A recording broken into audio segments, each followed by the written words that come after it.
దేవుని వాక్యం విందము. మొదటి భాగంగా యెహోషువ గ్రంథము 2వ అధ్యాయం 4 నుండి 15 వచనాలు మన మధ్య ఉన్న ప్రియులు యేసుపాదం గారు చదవలసిందిగా మనవి చేయించున్నాను. Praise the lord. ఈ దినముకై ఏర్పాటు చేయబడిన మొదటి వాక్య భాగము యెహోషువ గ్రంథము 2వ అధ్యాయము 4 నుండి 15 వచనములు చదువుకున్నాం. ఆ స్త్రీ ఆ ఇద్దరు మనుషులను తోడుకొని వారిని దాచిపెట్టి, మనుష్యులు నా యొద్దకు వచ్చిన మాట నిజమే, వారెక్కడ నుండి వచ్చిరో నేనెరుగను. చీకటి పడుచుండగా గవిని చేయబడు వేళను ఆ మనుష్యులు వెలుపలికి వెళ్ళిరి. వారెక్కడికి పోయిరో నేనెరుగను.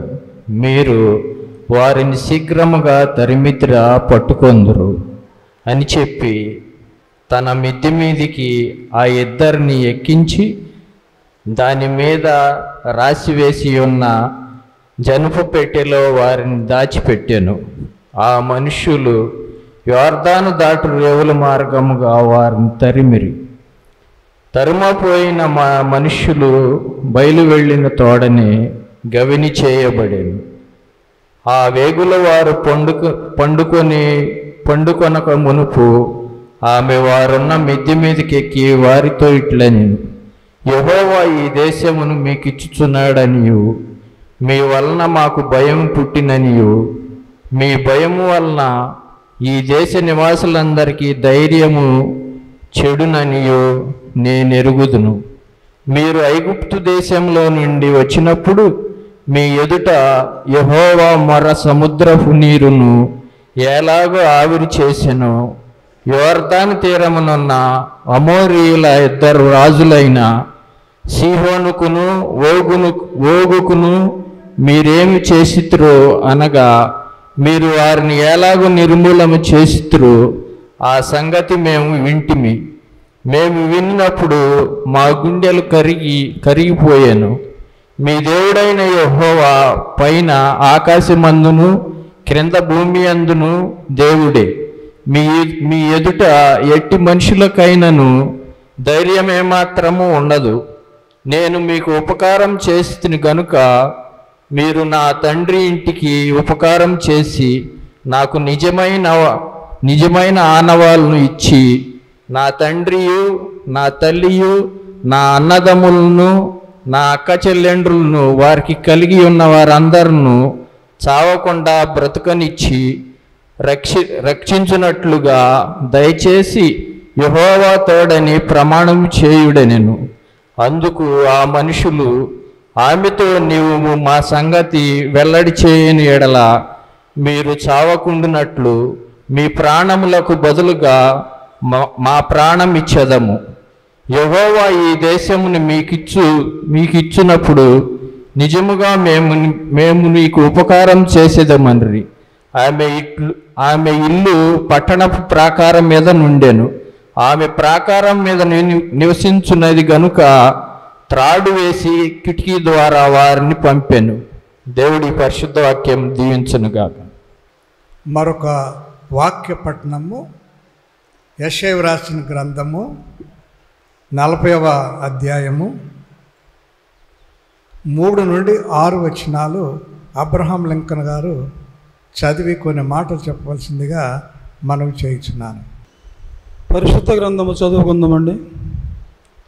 యెషయా గ్రంథము 40వ అధ్యాయము 3వ వచనం నుంచి 4వ వచనం వరకు చదువుకుందాం. ఆలకించుడి, అడవిలో ఒకడు ప్రకటించుచున్నాడు, ఇట్లనగా అరణ్యంలో యెహోవాకు మార్గము సిద్ధపరచుడి, ఎడారిలో మా దేవుని రాజమార్గము సరళం చేయుడి.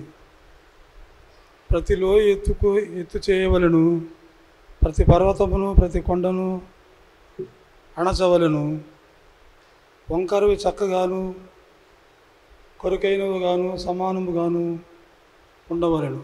యెహోవా నా మహిమను బయలుపరచబడును, ఒకడును తప్పకుండా సర్వశరీరులు దానిని చూచెదరు. ఇలాగున జరుగునని యెహోవా సెలవిచ్చి ఉన్నాడు. ఆలకించుడి, ప్రకటించుమని ఒకడు ఆజ్ఞ ఇచ్చుచున్నాడు. నేనేమి ప్రకటించునని మరి ఒకడు అడుగుచున్నాడు. సర్వశరీరులు గడ్డి అయి ఉన్నారు, వారి అందమంతయు అడవి పువ్వు వలె ఉన్నది. దేవుడు తన పరిశుద్ధ వాక్యం దీవించునుగా. మీ అందరికీ వందనాలండి. ఈరోజు ఇక్కడ నిలబడిలా బైబిల్ చదివే భాగ్యం దేవుడు నాకు అనుగ్రహించాడు, శక్తినిచ్చాడు. అందువల్ల ఈరోజు నేను ఆలయానికి రాగలిగాను. ఇదంతయు మన దైవజనులైన సిఎల్ జాన్సన్ గారు, పాల్మార్ గారు, సంఘ సభ్యులు, శీల సమాజ్ వారు అందరూ చేసిన ప్రార్థనల వలన నేను ఈరోజు ఇక్కడ నిలబడగలిగాను. నా గురించి ప్రార్థన చేసిన వారందరికీ పేరు పేరున ధన్యవాదాలు తెలియజేసుకుంటున్నాను. అలాగే ప్రతి ఆదివారం కూడా ఆలయానికి వచ్చి మిమ్మల్ని స్తుతించుకుని, దేవుని స్తుతించుకుని, మిమ్మల్ని కలుసుకుని దేవుని దీవెనలు పొంది క్షేమంగా ఇంటికి వెళ్ళే భాగ్యం దేవుడు నాకు అనుగ్రహించాలని, మా ఎడల మా కుటుంబ ఎడల మీరు అందరూ ప్రార్థన చేయాలని మనస్ఫూర్తిగా కోరుకుంటున్నాను. మరి ముఖ్యంగా చిన్న విశేషము, మా అమ్మాయి అనిత కుమార్తె అయిన మారుమూడి లిఖిత బెంగళూరులో ఉద్యోగం వచ్చిందండి. ఆమె సంతోషంగా దేవుని కానుక కింద ఆమె జీతాన్ని మన చర్చికి పంపాలని, అక్కడ వాళ్ళ యొక్క చర్చికి ఇవ్వాలని ఆమె ఆలోచన చేసి మన ఆలయమునకు ఆమె జీతంలో 10,000 రూపాయలు పంపించిందండి. దేవుడు ఆ బిడ్డను వారి కుటుంబాన్ని దీవించునుగాక.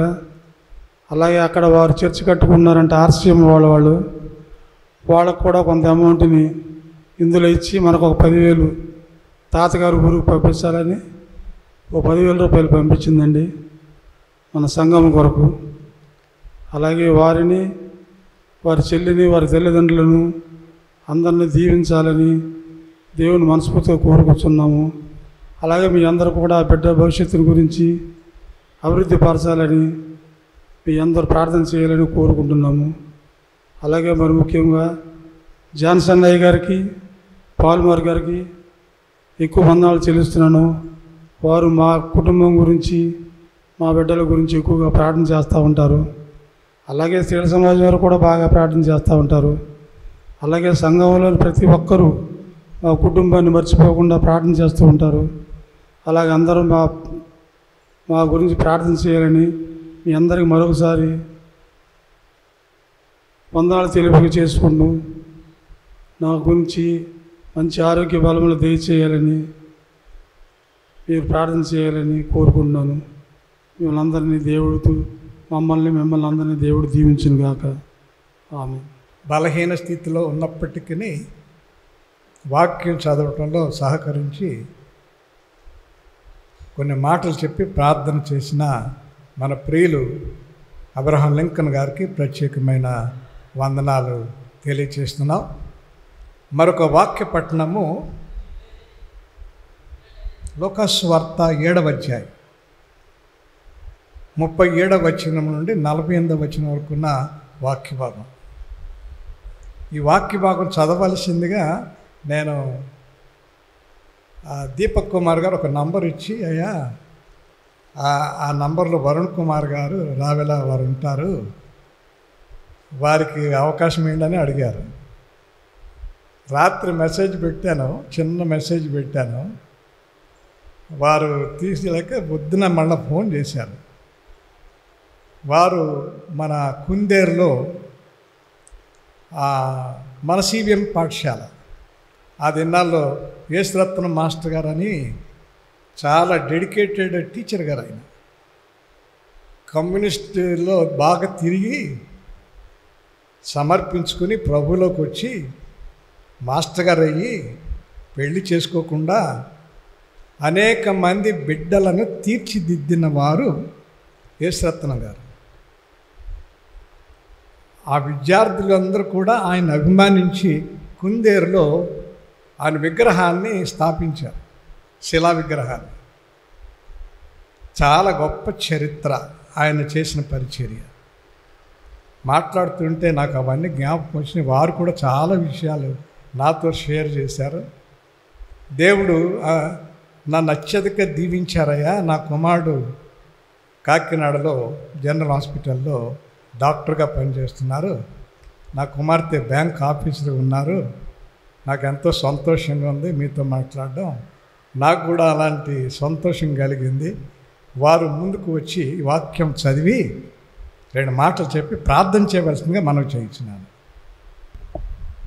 ప్రభు పేరిట అందరికీ వందనాలు తెలుపుతున్నానని. ముందుగా నాకు బైబిల్ పఠనం చదవడానికి అవకాశం ఇచ్చినటువంటి సంఘ కాపరి గారు అందరికీ కూడా, సభ్యులందరికీ కూడా ప్రభు పేరిట వందనాలు తెలుపుతున్నాను. ముందుగా నా 2 విషయాలు పరిచయ వాక్యాలు సార్. మరి పాస్టర్ గారి అనుమతితో చెప్తాను సార్ 2 విషయాలు. సార్, నా పేరు రావేళ్ల వరుణ్ కుమార్. నేను ప్రస్తుతం పెదపారుపూడిలో మండలంలో యలమూరు హై స్కూల్లో హెచ్ఎంగా పనిచేస్తున్నాను. మా గ్రామ సొంత ఊరు కుందేరు. మన పాస్టర్ గారు జాన్సన్ గారు పాస్టర్ గారు చెప్పారు విషయాలన్నీ వాస్తవాలే. ఉదయమే నేను షేర్ చేసుకోవడం జరిగింది.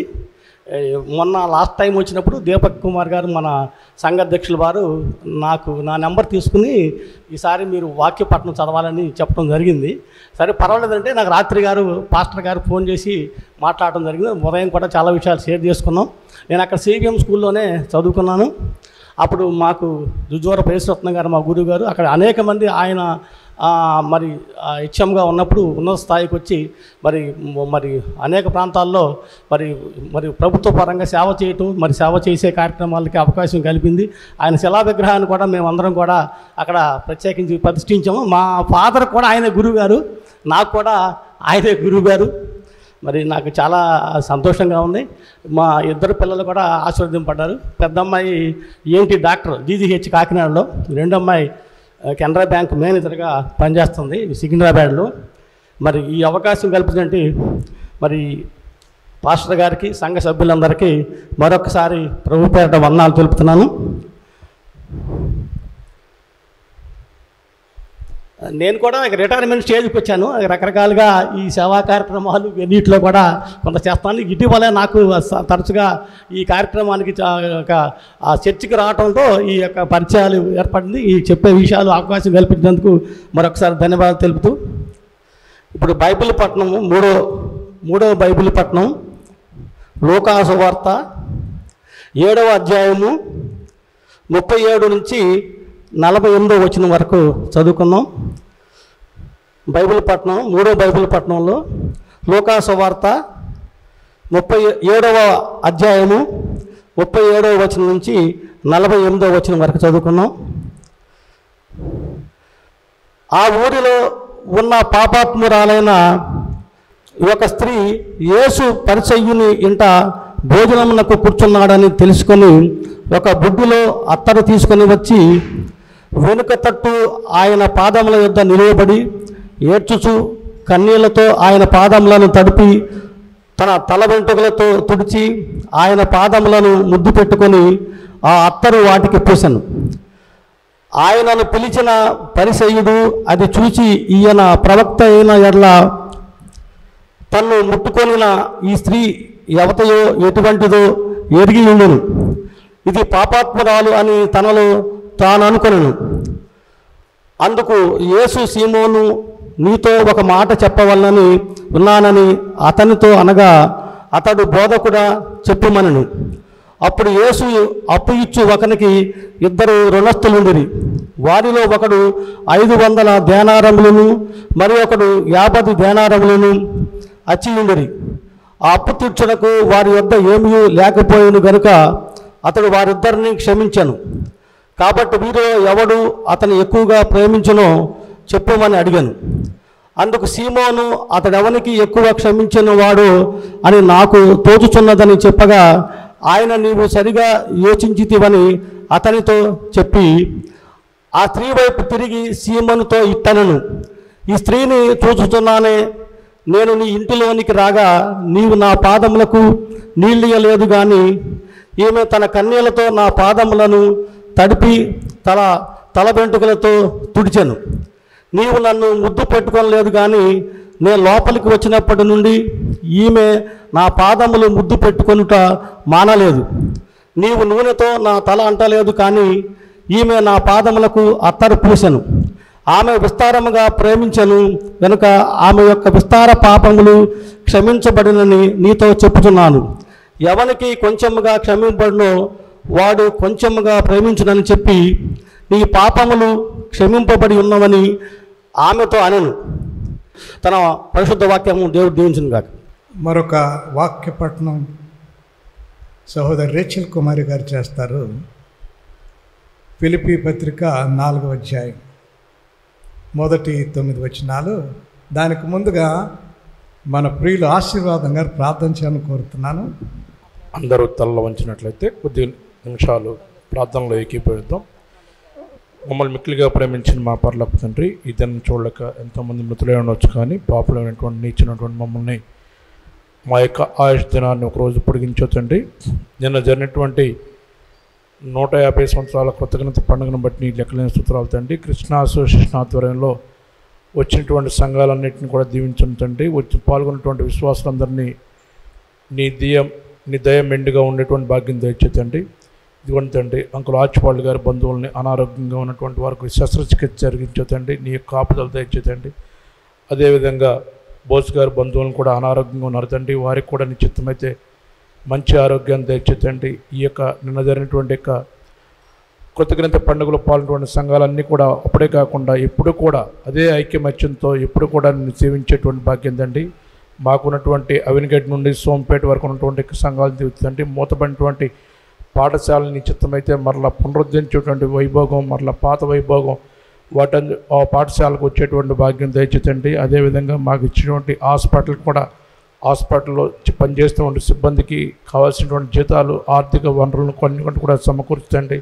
ఈ ఆరాధనకు రాలేనటువంటి వారందరినీ కూడా నిశ్చితమైతే మరలా ఇంకొక అవకాశం దయచేసి ఇంకొక ఆదివారం ఆరాధనలో పాల్గొనే భాగ్యం దయచేయమని త్వరలో రాబోయే యేసునామమున పుణ్యపట్టి అడుగుతున్నాం తండ్రి, ఆమేన్. ప్రార్థించిన ఆశీర్వాదం గారికి ప్రత్యేకమైన వందనాలు తెలియజేస్తున్నాం. ఈ సమయంలో రేచల్ కుమారి గారు సహోదరి ఫిలిప్పీ పత్రిక 4వ అధ్యాయం మొదటి 9 వచనాలు చదవలసిందిగా మనం చేయించున్నాం. దేవుని నామానికి వందనాలండి. ఈ అవకాశం సంఘ కాపరులకు నా హృదయపూర్వక వందనాలు, సంఘమందిటి కూడా నా హృదయపూర్వక వందనాలు చెల్లించున్నానండి. అపోస్తలుడైన పౌలు ఫిలిప్పీయులకు రాసిన పత్రిక 4వ అధ్యాయము 1 నుంచి 9 వరకు చదువుకుందామండి. కావున నేను అపేక్షించిన నా ప్రియులారా, నా ఆనందమును నా కిరీటమైన ప్రియులారా, ఇటు ప్రభునందు స్థిరులై ఉండుడి. ప్రభునందు ఏకమనసు కలవారి ఉండుడని యువోదయను సుంటికేసును బతిమాలుకుంటున్నాను. అవును, నిజమైన సహకారి ఆ స్త్రీలు క్లెమెంతుతోనూ నా ఇతర సహకారులతోనూ సువార్త పనిలో నాతో కూడా ప్రయాసపడిన వారు గనక వారి సహాయం చేయమని నిన్ను వేడుకొంటున్నాను. ఆ సహకారి పేర్లు జీవగ్రంథం ముందు రాయబడి ఉన్నవి. ఎల్లప్పుడూ ప్రభునందు ఆనందించుడి, మరలా చెప్పుదును ఆనందించుడి. మీ సహనము సకల జనులకు తెలియబడినయుడి. ప్రభు సమీపంగా ఉన్నాడు, దేని గురించి చింతపడరు, కానీ ప్రతి విషయంలోనూ ప్రార్థన విజ్ఞాపన చేత కృతజ్ఞతాపూర్వకంగా మీ విన్నపమును దేవునికి తెలియజేయడి. అప్పుడు సమస్త జ్ఞానం మించిన దేవుని సమాధానము యేసుక్రీస్తు వల్ల మీ హృదయములకు మీ తలంపులకు కావలుండును. మెట్టు సహోదరులారా, ఏ యోగ్యత అయినను మెప్పైనను ఉండినలా, ఏవి సత్యమైనవో, ఏవి మాన్యమైనవో, ఏవి న్యాయమైనవో, ఏవి పవిత్రమైనవో, ఏవి రమ్యమైనవో, ఏవి ఖ్యాతి గలవో వాటి మీద ధ్యానం ఉంచుకోండి. మరియు మీరు నా వలన ఏవి నేర్చుకొని అంగీకరించుతారో నా యందన్నట్టుగా ఏవి వింటారో, ఏవి చూచుతారో అట్టి వాటిని చేయడి. అప్పుడు సమాధానకర్త దేవుడు మీకు తోడైండును. ఈ వాక్యం దేవుడు దీవించును కాక.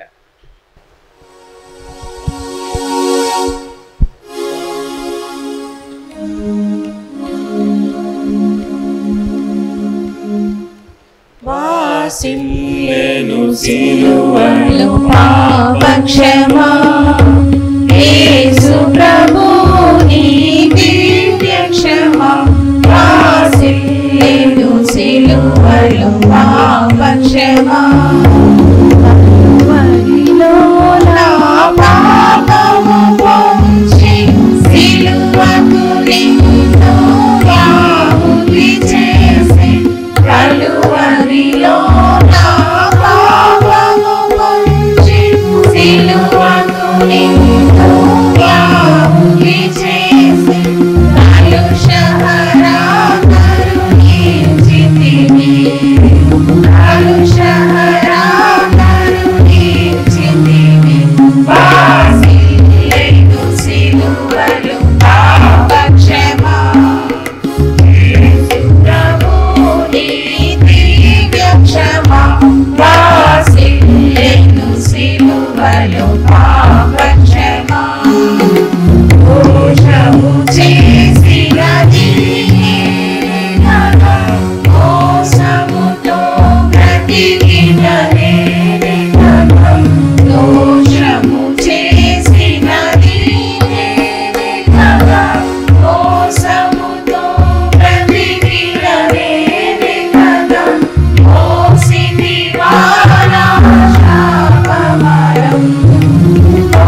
ప్రార్థన చేయుదము. ప్రేమ స్వరూపి అయి ఉన్న మా తండ్రి, మీకు వందనాలు, స్తోత్రాలు. మన పోలిక చొప్పున మన స్వరూపమందు నరుని చేయుదుమనుకొని వానిని స్త్రీనిగాను పురుషునుగాను చేసిన ప్రభువా, నీకు వందనాలు. పాపము వలన వచ్చు జీతము మరణము, మరణమునకు లోనైన మానవాళికి ప్రభు అయిన యేసు క్రీస్తునందలి కృపావరము, నిత్య జీవము, ప్రతి విధమైన విడుదల అనుగ్రహించిన దేవా, నీకు వందనాలు.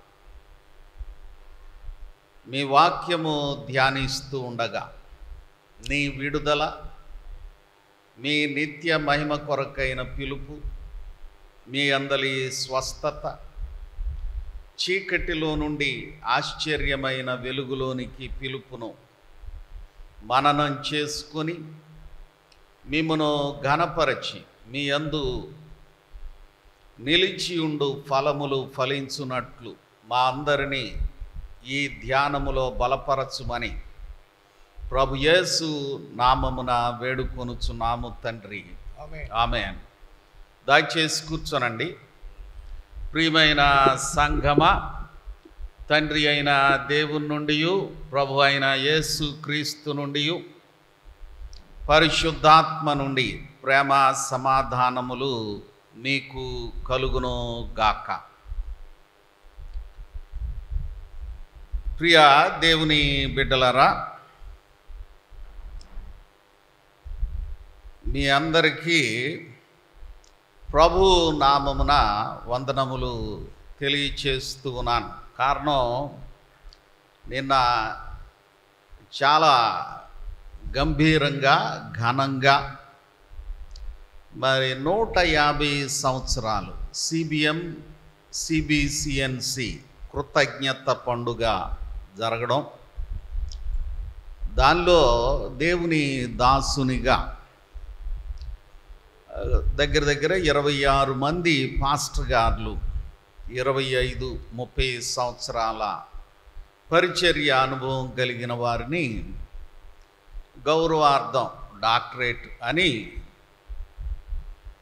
సత్కరించడం, అది సంతోషిస్తూ దాని వెనక మీలో చాలామంది ప్రార్థన, ప్రోత్సాహము, కృషి ఉన్నందుకు మీ అందరికీ కూడా వందనాలు తెలియచేస్తూ ఉన్నాను. దేవునికి కృతజ్ఞతాస్తుతులు చెల్లిస్తూ ఉన్నాను. ఈ ప్రపంచమంతటిలో ఈ మార్చి 8 నుండి 10 తారీఖు, అంటే second Sunday off the month of March, women's డేగా జ్ఞాపకం చేసుకోండి. స్త్రీ లేకుండా పురుషుడు లేడు, పురుషుడు లేకుండా స్త్రీ లేదు. ఎవరో గొప్ప అని అనుకోవడం కాదు, కానీ పరస్పరం ప్రభువును మహిమపరచులాగున బలపరుచుకొని సహకారులుగా, ప్రోత్సాహకరంగా ఉండడం దేవుని చిత్తమై ఉన్నది. మహిళలైన అందరికీ కూడా గ్రీటింగ్స్ తెలియజేస్తున్నాను. బిలేటెడ్ ఉమెన్స్ డే గ్రీటింగ్స్ తెలియజేస్తున్నాను. శుభాభివందనాలు అందిస్తున్నాను. మన సంఘంలో కూడా చాలామంది potential women leaders and teachers of the Bible ఉండడం దీవెనకరం. ఈ గడిచిన వారంలో 4వ తారీఖున స్వరూప మేడం గారు, ఆ తర్వాత మరి డాక్టర్ లక్ష్మీ ప్రసాద్ గారు, ఆమెది బోనఫైడ్ డాక్టరేట్, మాకులాగా గౌరవార్థం ఇచ్చింది కాదు. డాక్టరేట్ పొందాలంటే ఒక బోనఫైడ్ యూనివర్సిటీలో బిఎస్సియో, బిఏ, ఎంఏఓ, ఎంఎస్సియో, తర్వాత ఎంఫిల్, లేదా ఆ తర్వాత ఒక సబ్జెక్ట్లో రీసెర్చ్ చేసి ఒక థీసిస్ సబ్మిట్ చేసి మళ్ళా దాని మీద నిష్ణాతులైన వారి ప్రశ్నలు వైవా ఎదుర్కొని దాన్ని ముగిస్తే అప్పుడు వారు గౌరవార్థం ఇచ్చేది బోనఫైడ్ యూనివర్సిటీ డాక్టరేట్. మా డాక్టర్ లక్ష్మీప్రసాద్ గారు తెలుగు సాహిత్యంలో నవలా విధానం, ప్రాముఖ్యంగా ఆరికపూడి కౌసల్యాదేవి ఆమె రచనల సబ్జెక్ట్ ఆధారంగా ఆమెకి నాగార్జున యూనివర్సిటీ అనుకుంటాను డాక్టరేట్ ప్రదానం చేశారు. చాలా కాలం ఆమె రోజు పిల్లలేమో 10వ తరగతి చదువుతూ ఉంటే ఆమెమో ఆ యూనివర్సిటీ చదువులకి పరిగెత్తేవారు. మరి ఏదేమైనా కొన్ని వాళ్ళకి జీవితంలో గౌరవార్థం ఇచ్చాయి. మరి ఏదేమైనా గడిచిన దినాన్ని ఆ విధంగా కొంతమంది పాస్ట్గా రెవరెండ్ మాసిలామణి గారు, రెవరెండ్ ఆర్ సత్యనారాయణ పాల్ గారు, రెవరెండ్ పీటర్ గారు, మన చిరంజీవమ్మ గారి తమ్ముడు, అలాగూ 26 మంది దైవజనులు సత్కరింపబడడం అదొక సంతోషమైన సంగతి.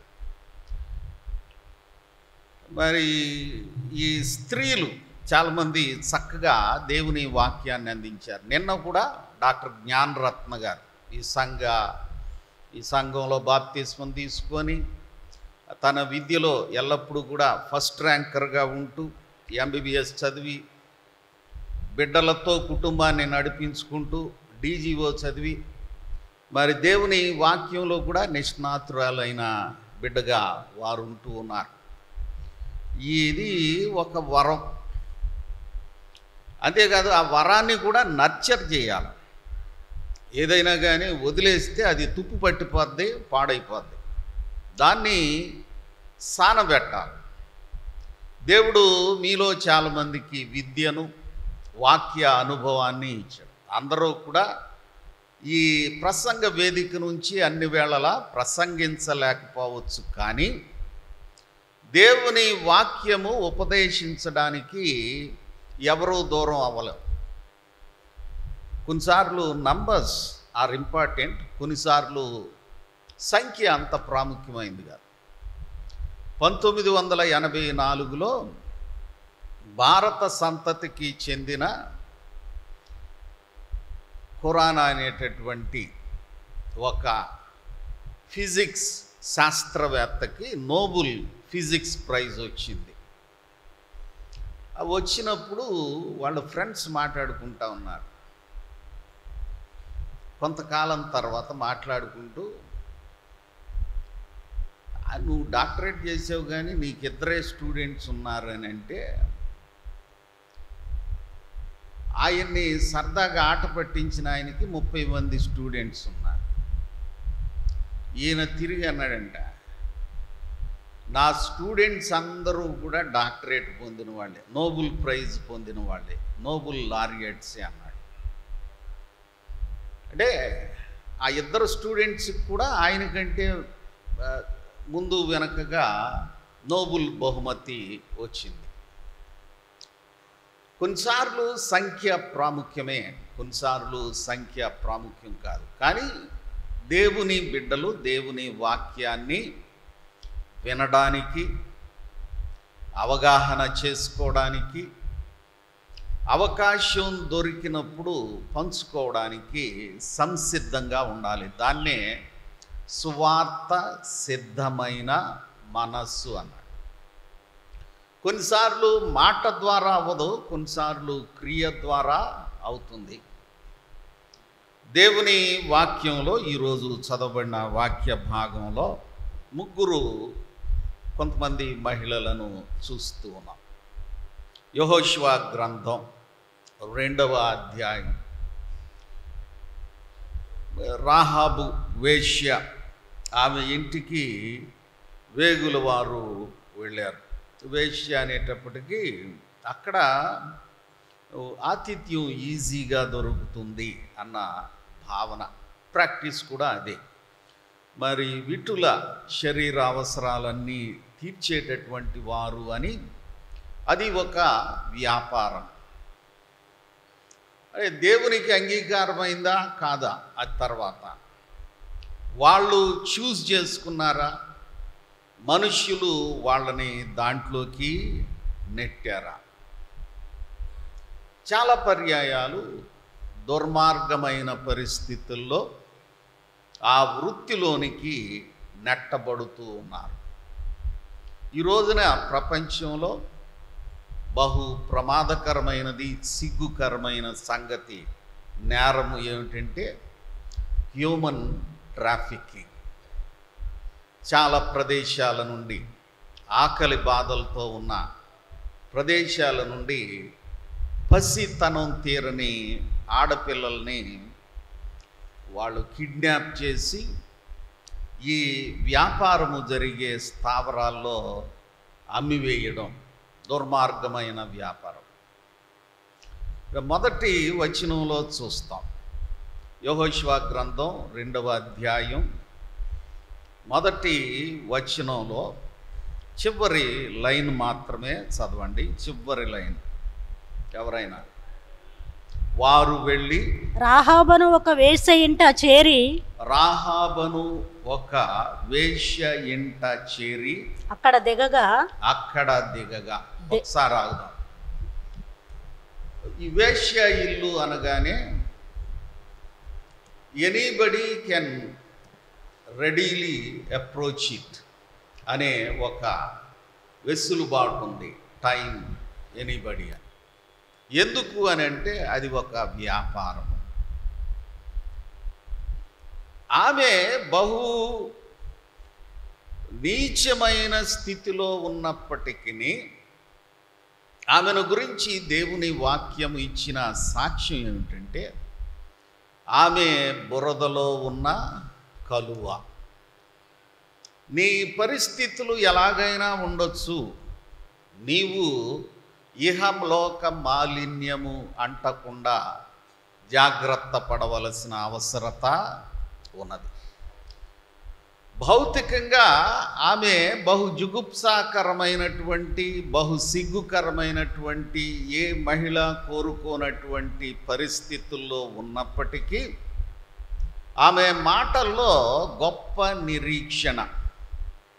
మరి ఆదికాండంలో ఒక ఆయన ఎర్రని కూర కొరకు తన జ్యేష్ఠత్వాన్ని అమ్మివేసుకుంటాడు.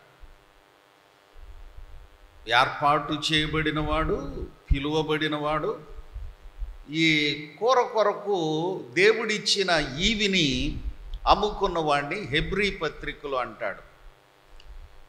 ఒక్క పూట కూటి కొరకు తన జ్యేష్ఠత్వము అమ్మివేసుకొనిన యాషావు వంటి వ్యభిచారి మీలో ఉన్నాడేమో ఒకసారి చూచుకొనుడి.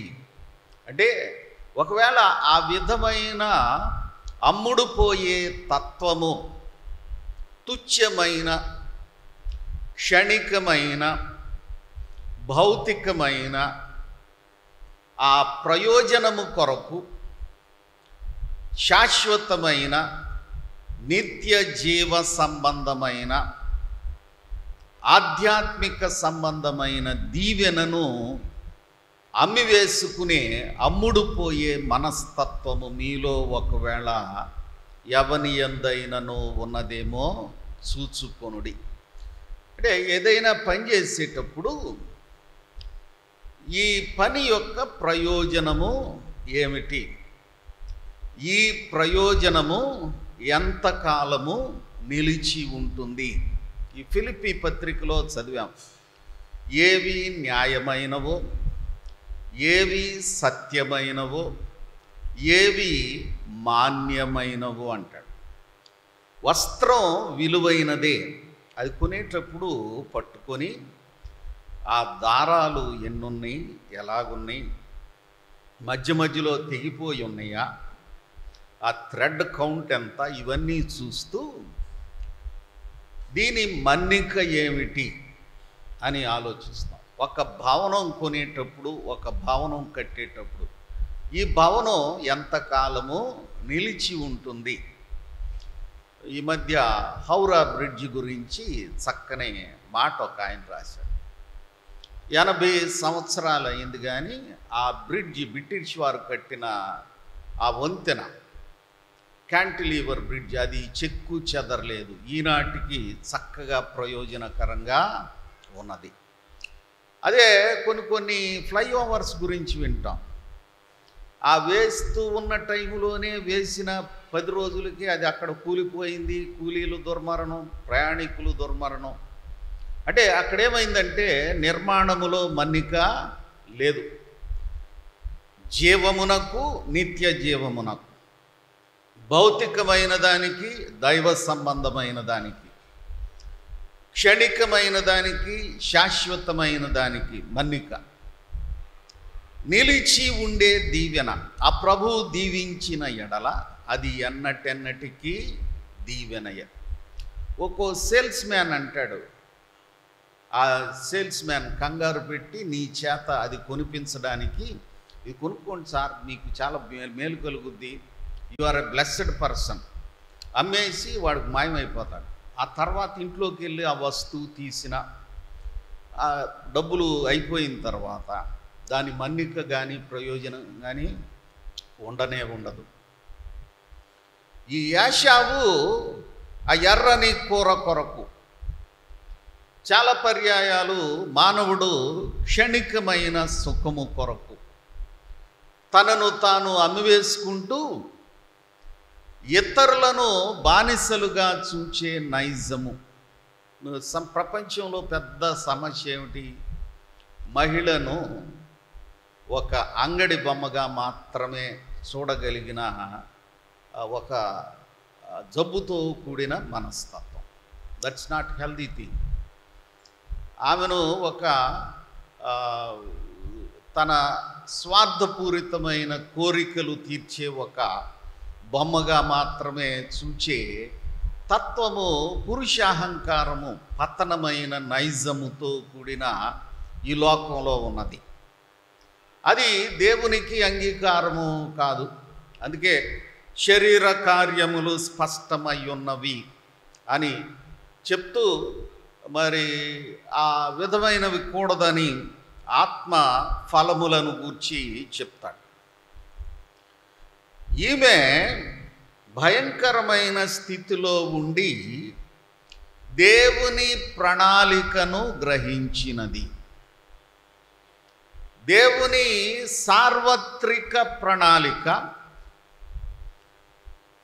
ప్రజలందరి కొరకైన ప్రణాళిక గ్రహించటం మాత్రమే కాదు, ఆ ప్రణాళికలో తాను వ్యక్తిగతంగా దీవింపబడాలి, తాను దీవింపబడాలి, తన కుటుంబము దీవింపబడాలి అని అడుగు వేసినటువంటి ఆమె. అవి చూడండి, యెహోషువ గ్రంథం 2వ అధ్యాయము 8వ వచనం. ఆమె వాస్తవానికి ఆ దేశ వేగు చూడ్డానికి యెహోషువ పంపిన 2 గూఢచారులు వచ్చారు. ఇశ్రాయేలు దేశం చాలా యుద్ధాలు గెలవడానికి ఓ ప్రాముఖ్యమైన కారణం ఏమిటంటే శత్రువు యొక్క విశేషాలు, బలములు, బలహీనతలు ప్రతిదీ కూడా వాళ్ళు ముందుగా తెలుసుకొని జాగ్రత్త పడడం, శత్రువుని దెబ్బతీయడం. ఇశ్రాయేలు విక్టరీస్లో చాలా ఉన్నాయి. మరి ఆ వ్యవస్థ యెహోషువ నుండి కూడా వాళ్ళు బ్రతకాలి అంటే శత్రువులు చుట్టిముట్టి ఉన్నందున శత్రువు ఏ వైపు నుండి రావచ్చు అని శత్రువుకు సంబంధించిన సమాచారము ఎప్పటికప్పుడు సేకరించడం. ఒక ఉదాహరణ, ఇశ్రాయేలు దేశం క్రింద ఉంది, కొండల మీద నుంచి సిరియా దేశస్థులు ఇశ్రాయేల్ దేశాన్ని చూడగలరు. ఈ ఎత్తుగా ఉన్న స్థలంలో కొన్ని మరఫిరంగులు పెట్టి ఇశ్రాయేలు దేశాన్ని తుక్కు కింద సిరియా దేశస్థులు దెబ్బతీస్తాం. అక్కడ పంటలు పండించే వాళ్లకు, పట్టణాల వాళ్లకు అది చాలా ప్రాణాంతకంగా ఉంది. ఎలీ కోహెన్ అనేటటువంటి అతన్ని వాళ్ళ విషయాలు తెలుసుకొని మాకు పంపించు. అతనికి తెలుసు అది, నేను వెళతాను కానీ ప్రాణాలతో వస్తానో రానో తెలియదు. మీరు రీడర్స్ డైజెస్ట్ ఎలీ కోహెన్ అనేటటువంటి పేరు గూగుల్లో చూసిన అతను వెళ్ళి ఆ సమాచారం అంతా ఇస్రాయేల్ దేశానికి ఇస్తాడు. ఎక్కడ ఆ మరఫిరంగుల వల్ల వీళ్ళని తెగ ఇబ్బంది పెడుతున్నారో, ప్రజా నష్టం కలుగజేస్తున్నారో ఆ విషయాలన్నీ క్షుణ్ణంగా తెలుసుకొని ఆ మరఫిరంగులన్నీ ధ్వంసం చేయడమే కాకుండా ఆ ప్రాంతాలను కట్టుదిట్టం చేసుకున్నారు. లేకపోతే నీకు నెమ్మది ఉండదు. మీరు ఎప్పుడైనా విశాఖపట్నం నేవల్ డాక్ యార్డ్ ప్రక్క నుంచి వెళితే ఆ గోడల మీద కొన్ని మాటలు వ్రాసి ఉంటాయి. If you want peace in your country be prepared for war అంటాడు. నీ దేశంలో నీకు నెమ్మది ఉండాలి అని అంటే నీవు యుద్ధం చేయడానికి సంసిద్ధంగా ఉండు. నీ దగ్గర సత్తా లేదంటే ప్రతివాడు నిన్ను దెబ్బతీయడానికి ప్రయత్నం చేస్తాడు. పరిచర్యకి వచ్చే క్రొత్త దినాల్లో మా యూత్ గ్రూప్లో ఉండే ఒక ఆమె సరదాగానే, అన్న జాగ్రత్తగా ఉండు, గొల్లోడి చేతిలో కర్ర లేకపోతే గొర్రెలోని కరిచిందంట. సేవ అంటే సులువేమీ కాదు. అంటే if you cannot defend your self, గొర్రె నిన్ను కలిచే ప్రమాదము ఉన్నది. నిజమే. ఈ వేగువారు వెళ్ళినప్పుడు రాజుకి వర్తమానం అందింది. వాళ్ళని చంపేయాలి అని చెప్పి వస్తే ఈమె దాచిపెట్టింది. ఎందుకు దాచిపెట్టింది? దేవుడు చెయ్యబోయేది ఆమె ఎరిగి ఉన్నది. నేడో రేపో ఈ శపితమైన కార్యములతో నిండిన యెరికో పట్టణం నశించిపోవడం తథ్యం. ఇది నాశనం అయిపోద్ది. ఈ నాశనము నుండి జీవములోనికి నేను వెళ్ళిపోవాలి. ఏ వైజ్ డెసిషన్. నేను నాశనం అయిపోకూడదు. కీర్తనల గ్రంథంలో ఓ ప్రార్థన ఉంటుంది, నేను సావను సజీవుడనై యెహోవా క్రియలు వివరించెదను. 30వ కీర్తనలో మరొక మాట ఉంటుంది, నేను మరణించిన నీకేమి మేలు, మన్ను నిన్ను స్తుతించునా. దేవునితో ప్రార్థన చేస్తాడు. అంటే మరణంలో నాశనం అయిపోకూడదు. లోతు భార్య మహిళ ఓ బ్యాడ్ ఎగ్జాంపుల్. అక్కడ ఆ పట్టణం, ఏ పట్టణాలు అయ్యి? సొదొమ గొమొర్రా పట్టణాలు. అపవిత్రత చేత, బలాత్కారము చేత, ధనాపేక్ష చేత, దైవ భయము లేని దేవుని దూషణ చేత నిండిన పట్టణము. అది నాశనం అయిపోద్ది అని తెలిసినప్పటికీ లోతు కొరకు అబ్రహాము దేవునితో బేరమాడతాడు. అబ్రహాము విజ్ఞాపనను బట్టి మీరు గమనించండి, దేవుని బిడ్డలుగా మీరు విజ్ఞాపన చేస్తే ఆ విజ్ఞాపన ఫలముగా అగ్నిలో నుండి ఒకని రక్షించినట్లు ఒకని ఆత్మ రక్షింపబడుతుంది. దానికి ఉదాహరణ లోతు కుటుంబము. అబ్రహాము దేవునితో బేరమాడతాడు. ఒక్క నీతిమంతుడు ఉంటే నువ్వు ఆ పట్టణాన్ని నాశనం చేస్తావు. 100 నుంచి 50 నుంచి 10 నుంచి 20 నుంచి వచ్చి. ప్రియా దేవుని బిడ్డలారా, విజ్ఞాపన ప్రార్థన చాలా ప్రాముఖ్యమైనది. సంఘము ప్రార్థన చేయాలి. ఆమె ప్రమాదము నుండి బయటకు వచ్చినప్పటికీ ఆ ధనము, ఆ సౌఖ్యము, ఆ పచ్చదనము వైపే చూచింది తప్ప దేవుని విడుదల వైపు చూడాల. ఆమె వెనక్కి తిరిగే చూచింది కాబట్టి ఆమె ఉప్పు స్తంభముగా మారిపోయింది. Very bad example. అది మనం చేయకూడదు. రాహాబు దేవుని విడుదల వైపు చూస్తూ ఉన్నది. రాజు సైనికులు ఆమెను అరెస్ట్ చేసి చంపేయచ్చు. ఈ ఎలీ కోహెన్ అన్న ఆయన ఆ స్పయింగ్లో పట్టబడి పబ్లిక్లో ఉరి తీయబడ్డాడు. కానీ నా దేశం బాగుండాలి అంటే నా ప్రాణం పోయినా పర్లేదు అంటున్నాడు. నిన్న ప్రసంగికులు వాక్యం చెప్తూ 150 ఏళ్ళు భోంచేసి థ్యాంక్ యూ అని చెప్పి వెళ్ళిపోవడమేనా ఏమన్నా ఉందా అని ప్రశ్న వేశారు కదండి. మంచి భోజనం దగ్గర 4,000 మంది భోంచేశారు అనుకుంటున్నాను నేను.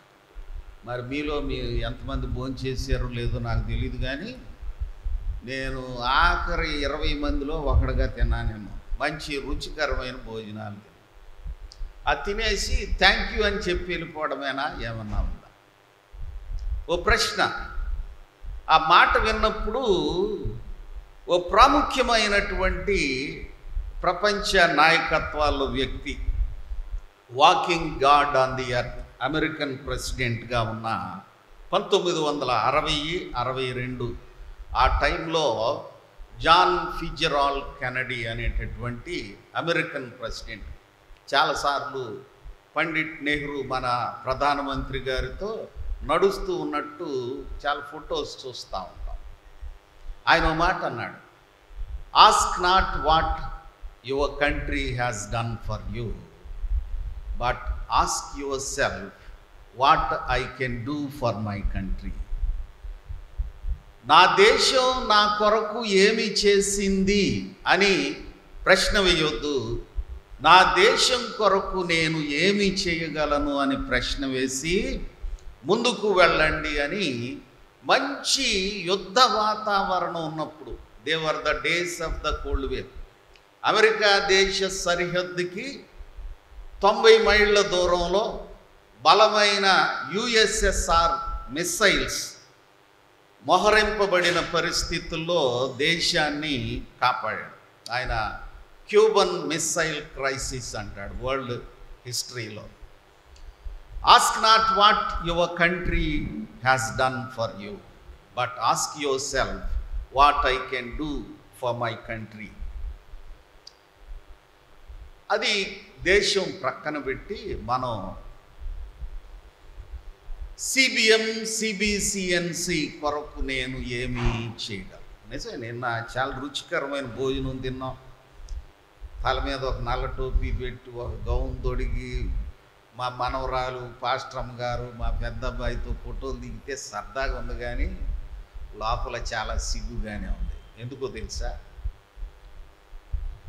మనకే సంబంధం లేని కెనడా దేశం నుండి వాళ్ళు వచ్చి కష్టపడి మనం చదువుకోవాలి, మనం గౌరవం పొందాలి, మనం అభ్యున్నతి కలిగి ఉండాలి, మనం రక్షణ భాగ్యం పొందాలి, పాప క్షమాపణలోని మేలు తెలుసుకోవాలని వాళ్ళు శ్రమపడి ఆవనగడ్డ నుండి సోంపేట ఆవలి వరకు దగ్గర వాళ్ళ కృషితో 400 పాఠశాలలు నెలకొల్పబడ్డాయి.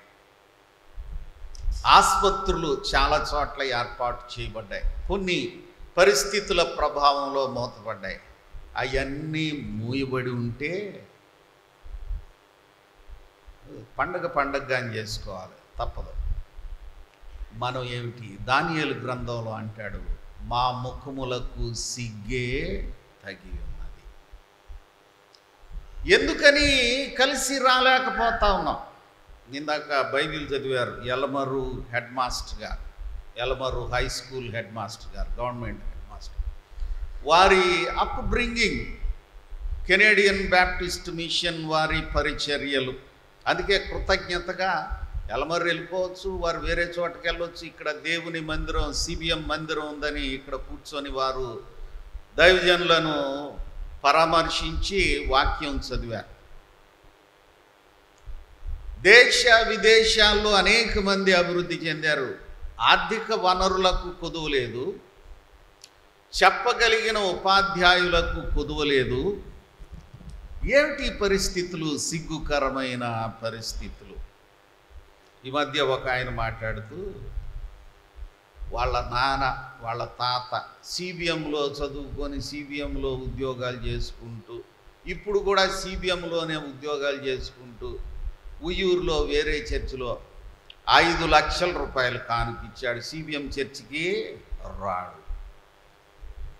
ఎట్లా బాగుపడతాయి సంస్థలు? ఒకసారి ఆలోచించాలి.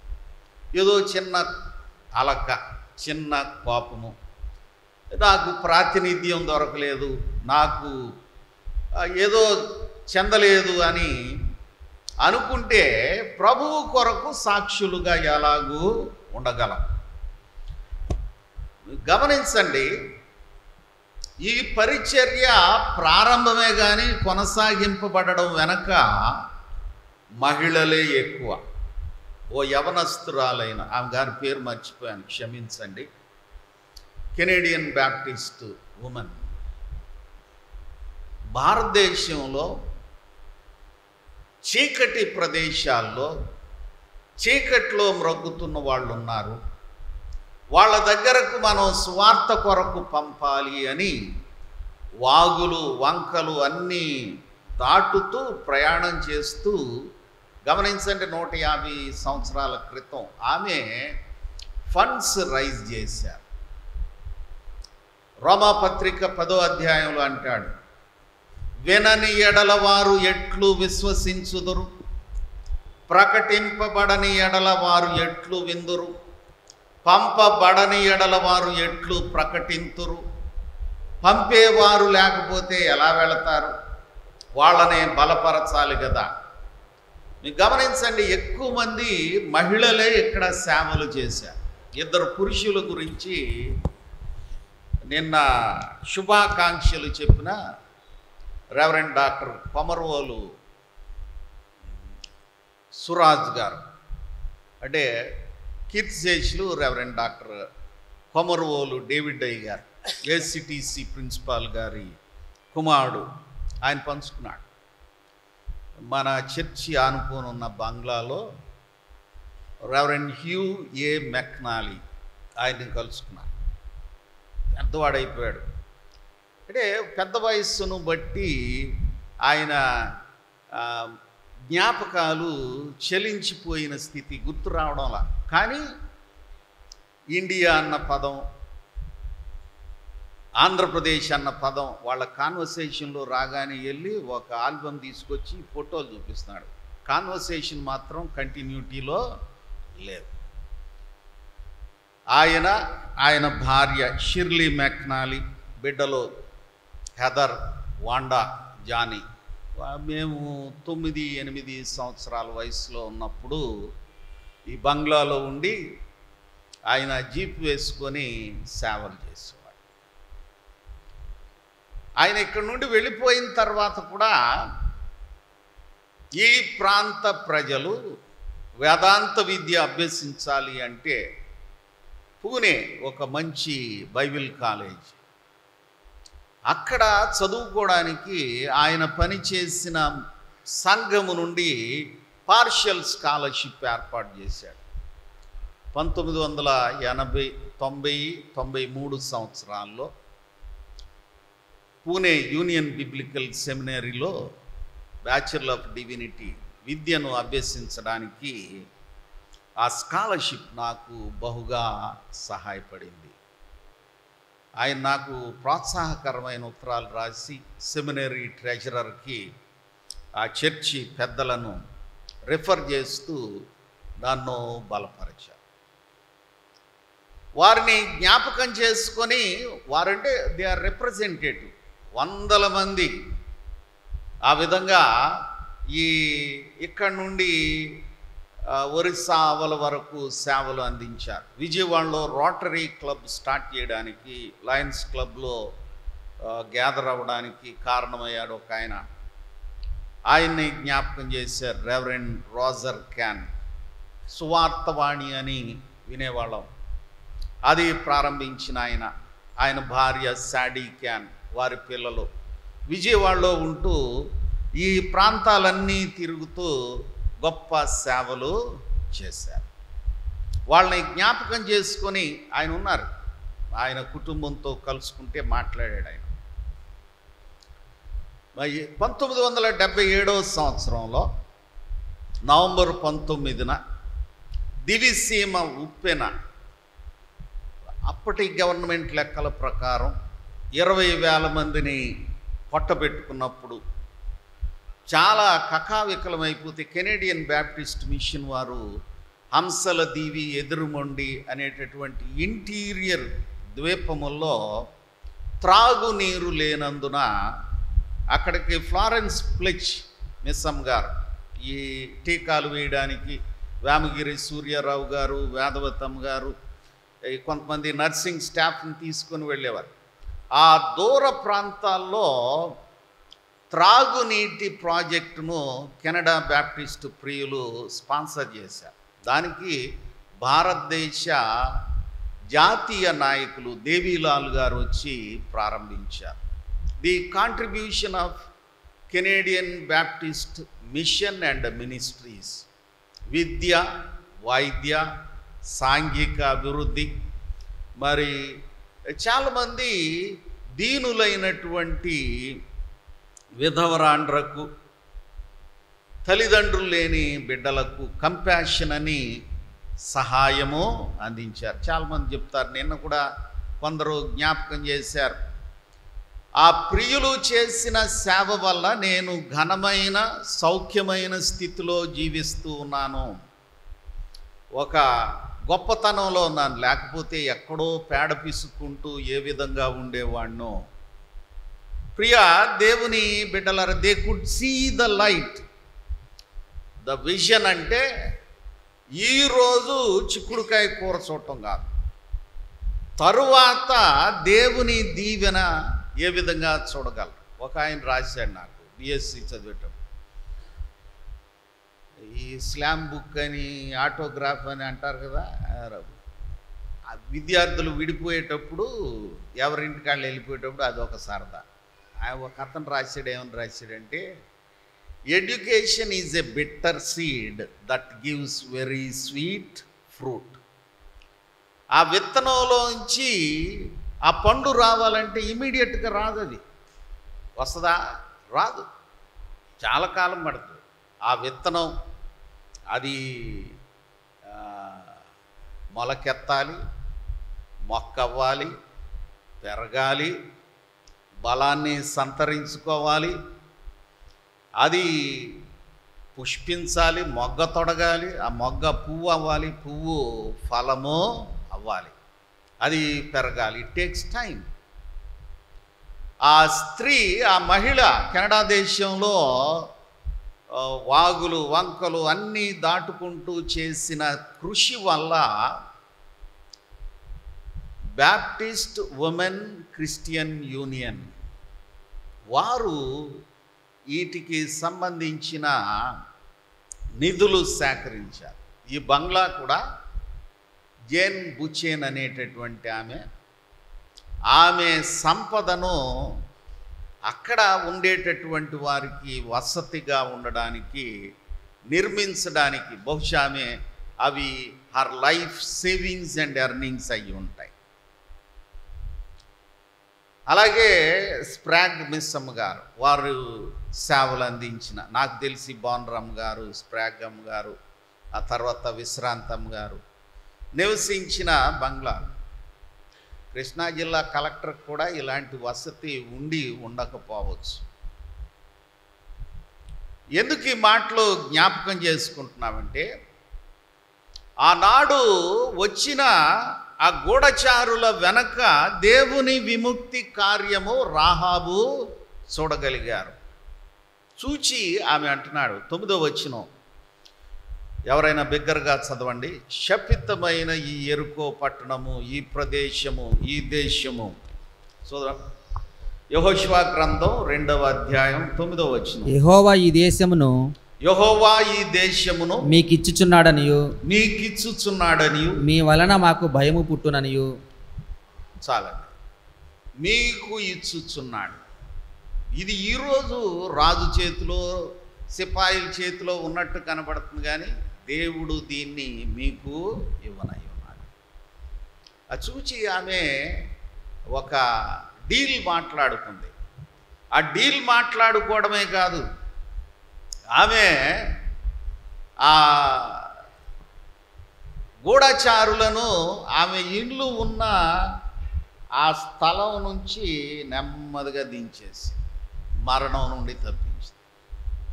దేవుని ప్రణాళికలో ఆమె పాలి భాగస్థురాలైనది.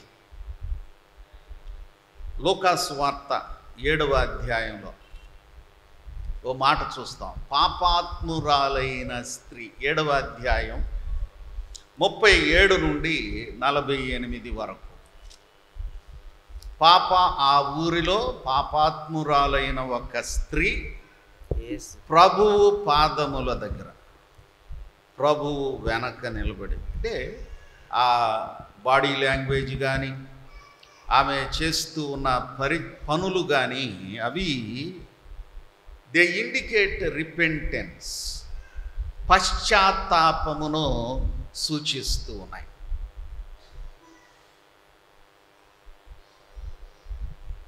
ముప్పై 38వ వచనం, వెనుక తట్టు ఆయన పాదముల యొద్ద నిలువబడి, ఆయన పాదముల యొద్ద నిలువబడి. చూడండి, ఈ నిలువబడడం అది కూడా వెనుక తట్టు. ఆయన ముందుకు రావడానికి నేను యోగ్యురాలను.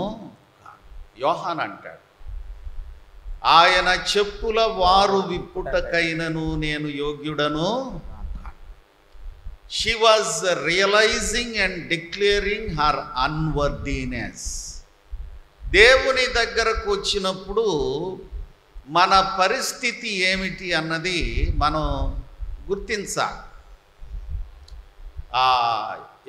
యెషయా గ్రంథం 6వ అధ్యాయంలో అంటాడు, అయ్యో అపవిత్రమైన పెదవులు గలవాడను, అపవిత్రమైన పెదవులు గలవారి మధ్యను నివసించువాడను, నేను మరణమైతిని అని అంటాడు.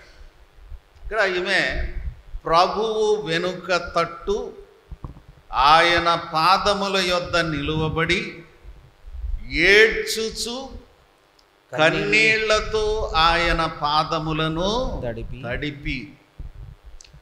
ఆయన్ని భోజనానికి పిలిచినోడు మాత్రం భోజనానికి రాని ఒక గరణ. ఒక్కొక్కసారి ఇన్విటేషన్ ఉంటుంది. ఆ ఇన్విటేషన్ హంబుల్ ఇన్విటేషనా, దర్పము ఘరానాతో కూడిన ఇన్విటేషనా, ఐ ఆమ్ యువర్ బాస్ అనేటటువంటి commander. Is it invitation, is it command? బహుశా కమాండింగ్ ఇన్విటేషన్ ఏమో.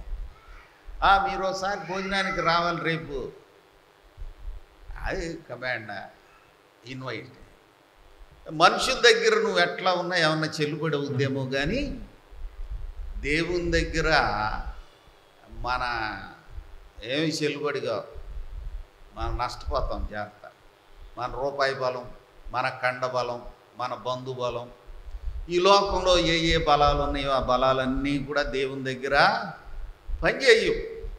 కొందరు గుర్రములను బట్టి, కొందరు రథములను బట్టి అతిశయించుచున్నారు. మనమైతే మన దేవుడైన యెహోవాను బట్టి అతిశయించుచున్నాము. ఆమె ఏడ్చుచు కన్నీళ్లతో ఆయన పాదములను తడిపి. ఎన్ని కన్నీళ్లు కావాలో ఆ ప్రభు పాదాలు తడపాలండి. భక్తుడైన దావీదు ఆయన ప్రార్థనల్లో అంటాడు, నా కన్నీళ్లతో నా పరుపు తేల చేయుచున్నాను. అంటే repentance, it is an indication of repentance, పశ్చాత్తాపమునకు సూచనగా ఉన్నది. నేను చేసిన పనులు పనికి మాలినవి, నేను కూల్చిన ఇళ్ళు కథలో దౌర్భాగ్యమైనవి, నేను ఎంతమంది జీవితాలను పాడు చేశానో. ఆ స్త్రీకి, మహిళకి తల వెంట్రుకలు ఆమె ఘనతకు, అందానికి, ఆమె యొక్క బలానికి సూచనగా ఉండేటటువంటి. అందుకే వెంట్రుకల వ్యాపారం ప్రపంచంలో ఒక పెద్ద వ్యాపారం. ఈ మధ్య చెప్తా ఉంటాడు, ఎక్కడికో వెళ్ళి అవి సమర్పించేస్తే అవి అమ్మి ఫారిన్ ఎక్స్చేంజ్ సంపాదిస్తూ ఉంటుంది ఇండియా.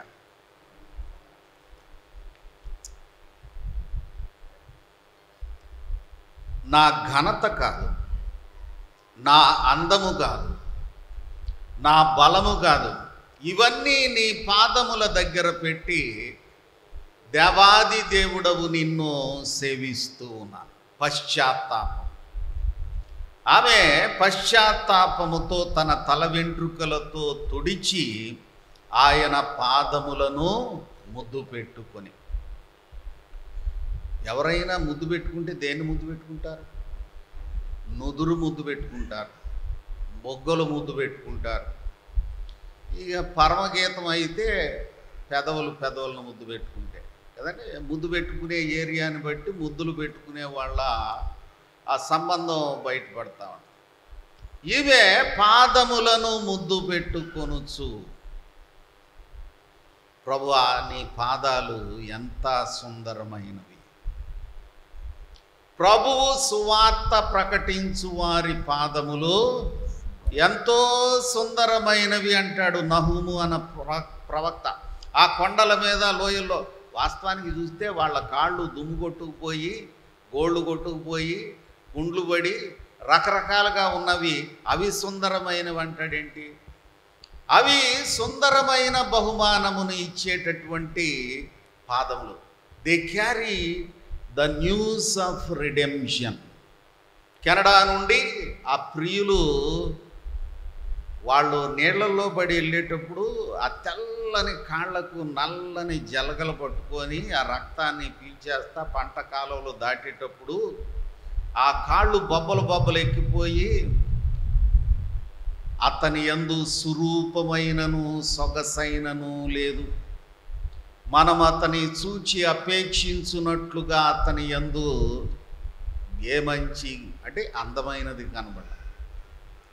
ఆ ప్రభువు మనకు సౌందర్యము ఇచ్చుటకు ఆయన మన నిమిత్తము కురూపి అయినాడు. వాళ్ళు వచ్చారు. ఇక్కడ సేవలు చేసిన వాళ్ళు కూడా ఎక్కువ మంది మహిళలే. ప్రియ దేవుని బిడ్డలరా, ఈ లూకా సువార్త 8వ అధ్యాయంలో ద రిడీమ్డ్ ఉమెన్, ఆమె గురించి ప్రభు చెప్తూ అంటాడు 48వ వచనంలో, నీ పాపములు క్షమింపబడి ఉన్నవి అని ఆమెతో అనేను. నీ పాపములు క్షమింపు. ఆమె ఎక్కడైనా పాపం అన్న పదం వాడిందా? ఆమె ఎక్కడైనా క్షమాపణ అన్న అభ్యర్థన ఉందా? It was a non verbal communication. ప్రభు నీ అంతరంగమును, విరిగి నలిగిన హృదయమును అలక్ష్యము చేయని ప్రభు. కొన్ని ప్రార్థనలు ఉంటాయి, నేను నీకు అది ఇస్తున్నాను, నేను నీకు ఇది ఇస్తున్నాను, నేను నీకు అది చేస్తున్నాను, నేను నీకు ఇది చేస్తున్నాను, నేను వారమునకు 3 మార్లు ఉపవాసం ఉంటున్నాను, ఈ 40 దినాలు అసలు చికెనే ముట్టుకోను. మంచిదే, నెక్స్ట్ వీక్ సంవత్సరానికి సరిపడా తినేస్తామేమో. ఏమండి, ఎవరి కొరకు? కొన్ని గొప్పలు చెప్పుకోవడానికి కాదు. It's not for self exaltation. కొన్ని ప్రార్థనలు, ఆ ప్రార్థనలు ప్రభువు అంగీకరించుడు. పరిసయ్యుని ప్రార్థన, సుంకరి ప్రార్థన. ఈ లూకా 18వ అధ్యాయంలో రికార్డ్ చేస్తాడు. ఆకాశము తట్టు కన్నులెత్తి చూచుటకైనను ధైర్యము చాలక తన రొమ్ము కొట్టుకొనుచు, దేవా పాపినైన నన్ను క్షమించుము అన్నాడు. ప్రియ దేవుని బిడ్డలర, ప్రభు పాపములు క్షమింపబడి ఉన్నవి అని ఆమెతో అని. ఆ క్షమాపణ సువార్త నువ్వు అంగీకరిస్తే నువ్వు దీవింపబడతావు. ఆ క్షమాపణ సువార్త విన్నాను కదా అనుకుంటే దానిలోని మాధుర్యం నీవు పొందలేవు. ప్రభువు దయాళుడని రుచి చూచి తెలుసుకొనుడి. That is the wisest thing. మరి దేవుని వాక్యంలో అనేక మంది మహిళలు ఉన్నారు. 8వ వచనంలో మరి కొంతమంది ప్రభు అవసరతలు తీర్చిన వాళ్ళు ఉన్నారు. చూడండి 2వ వచనం ఎవరైనా చదవండి. లూకాసు వార్త 8వ అధ్యాయము 2వ వచనం. The forgiven women immediately the women providing Jesus. ప్రభువు అవసరతలు తీర్చిన స్త్రీలు. చదవండి ఎవరైనా బిగ్గరగా. 12 మంది శిష్యులను 12 మంది శిష్యులను అపవిత్రాత్మలను వ్యాధులను పోగొట్టబడిన కొందరు స్త్రీలను అనగా 7 దయ్యములు వదిలిపోయిన మగ్దలేనే అనబడిన మరియయు హేరోదు యొక్క గృహ నిర్వాహకుడగు కూజా భార్యయగు యోహన్నయు సూసన్నయు ఆయనతో కూడా ఉండిరి. చదవండి. వీరును ఇతరులు అనేకులను తమకు కలిగిన ఆస్తితో వారికి ఉపచారము చేయుచు వచ్చిరి. అంటే దే వర్ ప్రొవైడింగ్. యేసు ప్రభు ఆయన పనిచేస్తూ ఉంటే ఆయన అవసరాలు భౌతికమైనవి ఎలా తీర్చబడ్డాయి. వీరు ప్రభు అవసరాలు. ఇక్కడ కూర్చున్న మీలో చాలామంది సువార్త సేవ అవసరతలు తీర్చే ధన్యకరమైన మనస్సు కలిగిన వారు ఉన్నారు.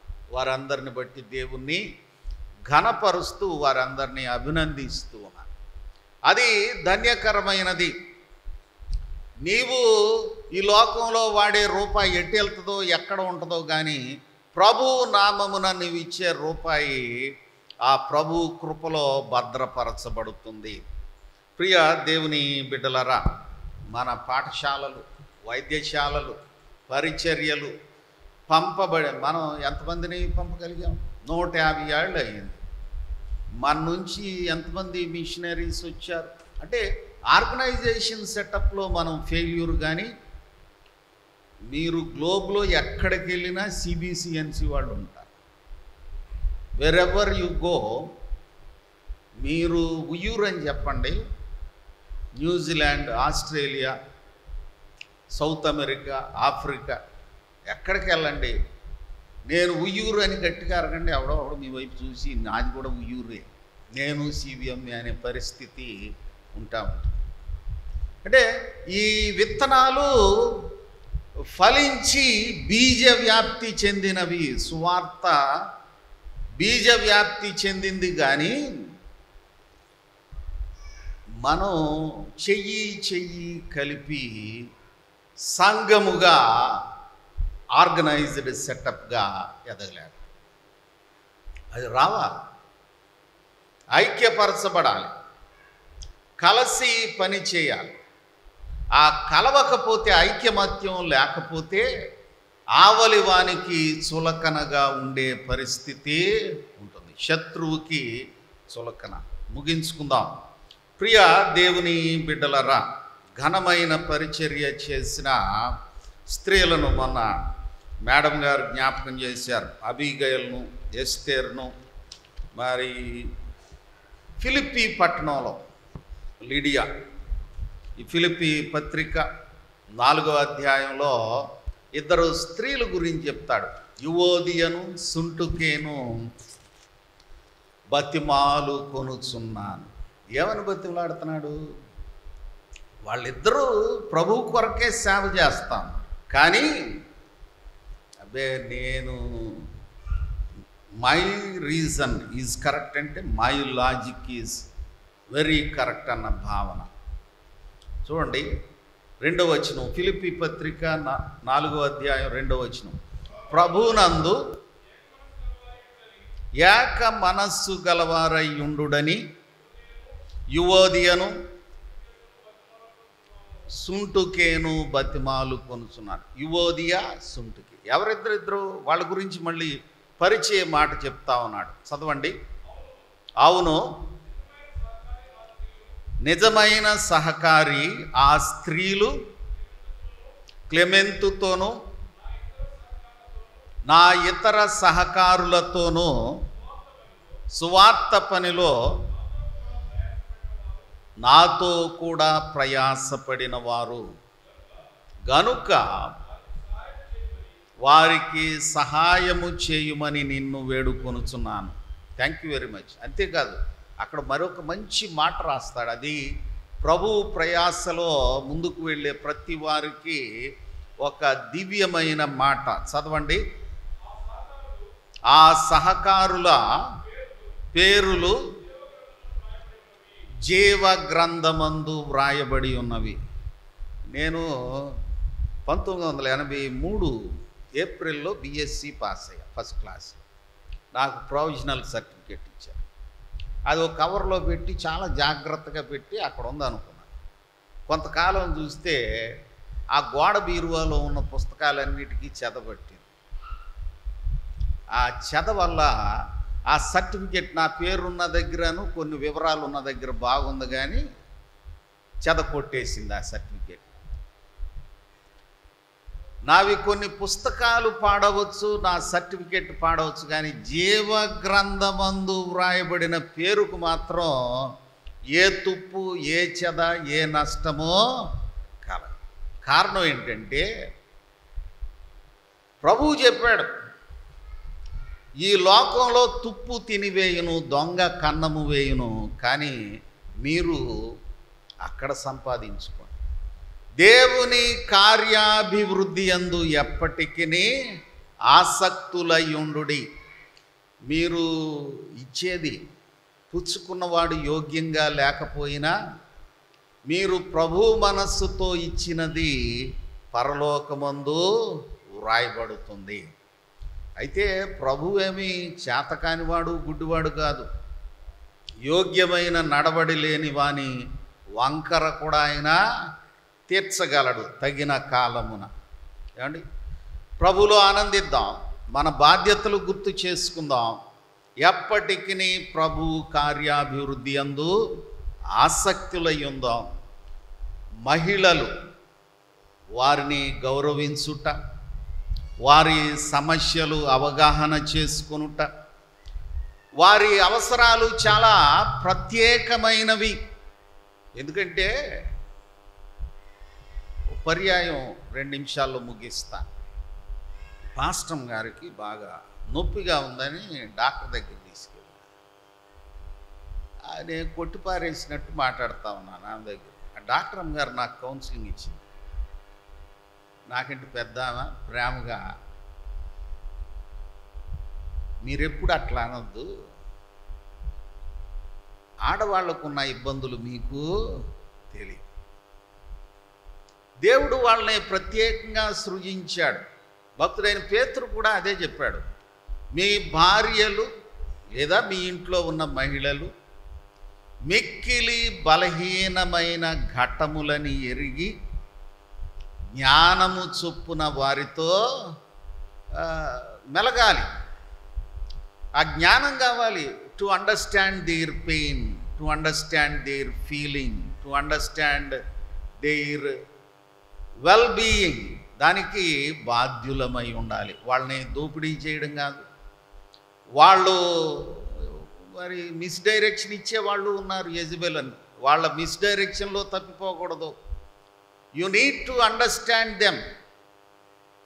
కొన్నిసార్లు వారి అవసరాలు సప్రెస్ చేసుకొని సేవ చేసినందున వాళ్ళని చిన్న వయసులోనే పోగొట్టుకున్న పరిస్థితులు ఉన్నాయి. ఒక విషయం చెప్పి ముగించేస్తా.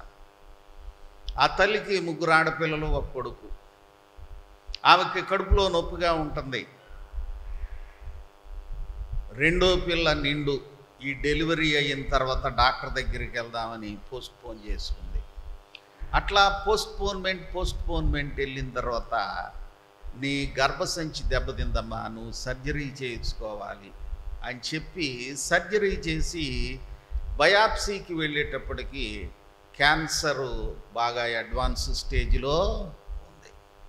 అదే సిగ్నల్ రాగానే వెళ్ళుంటే ఆ కూతుర్లకు ఆ తల్లి ఉండేది, ఆ భర్తకి ఆ భార్య ఉండేది.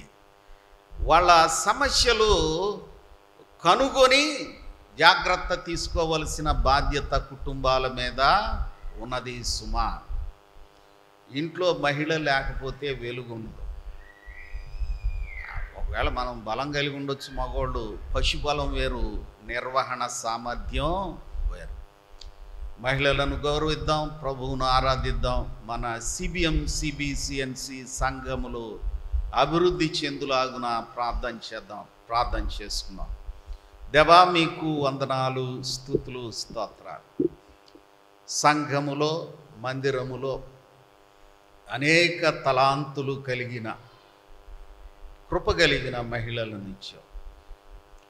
నీ ప్రణాళిక ఎరిగి రక్షింపబడినట్లు దీవింపబడిన రాహామును బట్టి మిమ్మల్ని స్తుతిస్తూ ఉన్నాం.